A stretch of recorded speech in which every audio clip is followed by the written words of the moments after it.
Hey guys, so let's talk about live valve caps. A lot of people doing the exchange program or sending in their shocks have an issue with these black plastic caps that do not want to come off. So they unfortunately get seized onto the live valve stem, and this entire assembly just sits there and spins, and you can't get it off easily, at least. So this is kind of what we do. We do recommend that you take all four shocks off the truck, or at least the ones that aren't coming off, the caps that aren't coming off. Pull those off the truck before you start to do this. But basically what you're going to do is do a diagonal cut. So from the inside to the outside here, do a diagonal cut down. And what you're trying to do essentially is cut through that plastic to that metal insert to where you can get the plastic off. And then you're left with this metal insert that's on the end of the stem. And then at that point, you can do a really careful diagonal cut again, or if you have a nut splitter tool, you can use that. Just be very careful. There are threads under here on the actual stem that you don't want to damage. So this is a common problem, especially if you live up, north, Midwest, but we've seen it here in Texas, Arizona, California. It's just a matter of time. So you can't get these off.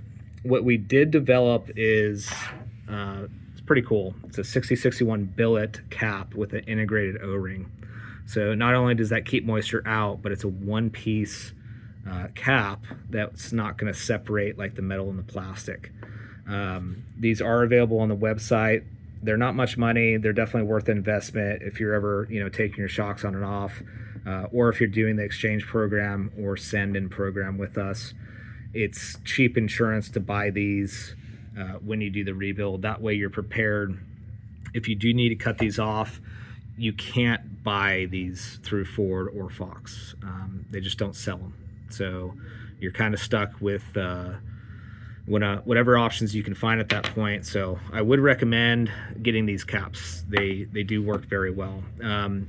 When you remove this cap and then the solenoid, the magnet slides off, you're going to put it on the new shock, slide it on, and then this cap goes in place right here of the plastic cap. We do recommend putting a little bit of nickel or copper anti-seize in the threads, just so even after a couple years it comes off easily.